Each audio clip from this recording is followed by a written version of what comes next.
mom was like my biggest supporter. Like, my mom truly believed there was nothing that I couldn't do, like very deeply. So we had got a year and a half into the company and she passed away from cancer. And the reason why, that continues to just be like the focal point, not only because she's my mom, but also me understanding really, truly like the health crisis that exists because of like our air or how we use products. And also that it doesn't have to be that way, right? Like, we can utilize technology. We can think deeper about the products that we produce. We can be more aware of how we're negatively impacting our environment. And so that's something that I hold very dear to me. When I think about, like the air quality, just the environment, and how my mom had cancer, and a lot of people at the school that she worked at had cancer, it makes the work that I do that much more important. Well, South Central Los Angeles is very interesting. Similar to Compton, where my co-founder is from, is that we're surrounded by freeways. And those are all major corridors that emit a lot of pollution. And so when we talk about air quality is not great by us. And in some cases, it can be very, tragic to our health.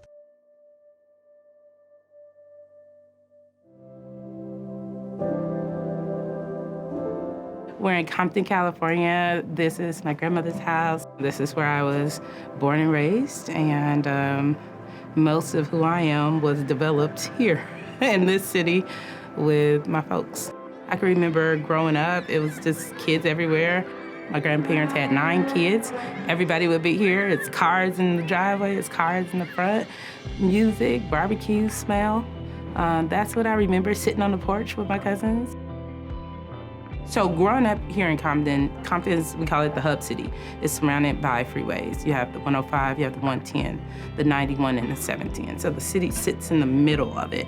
Of course, growing up, we didn't pay attention to it. That means you're getting pollution from all sides, right? So it heavily impacts breathing. And both my parents died from respiratory issues. But now, being in clean tech, understanding the implications and the impact of our air is huge. And I was raised right in the heart of it, not even knowing.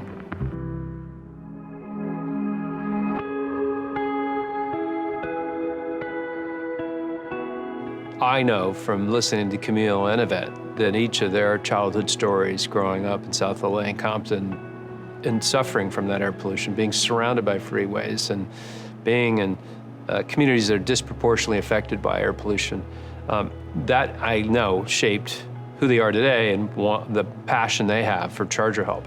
So at ChargerHelp, we fix broken charging stations, and we do it 2 really cool ways.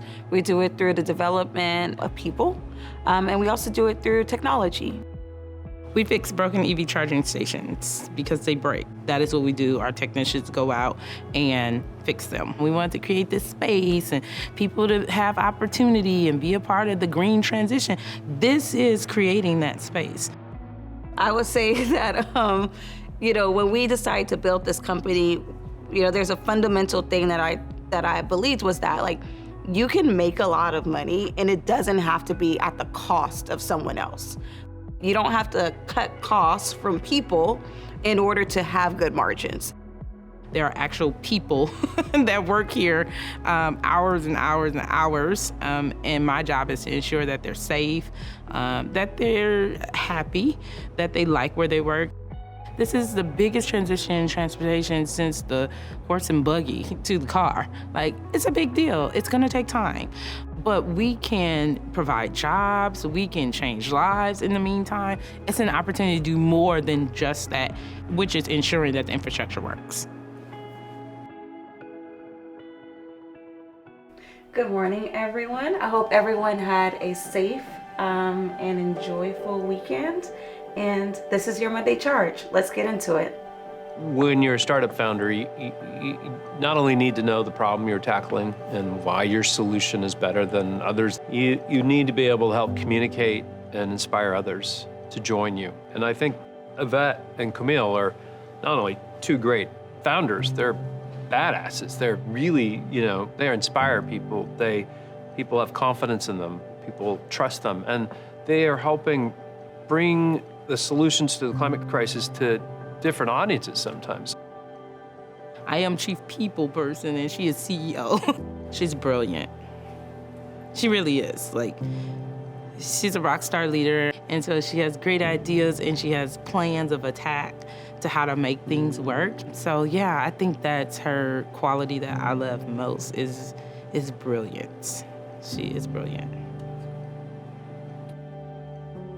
What I tell folks about Evette is like, I honestly don't know where we would be without her. Like I am good at a lot of things, but there's also a lot of things I'm not good at. And all the things that I'm not good at, Evette is really, really, really good at.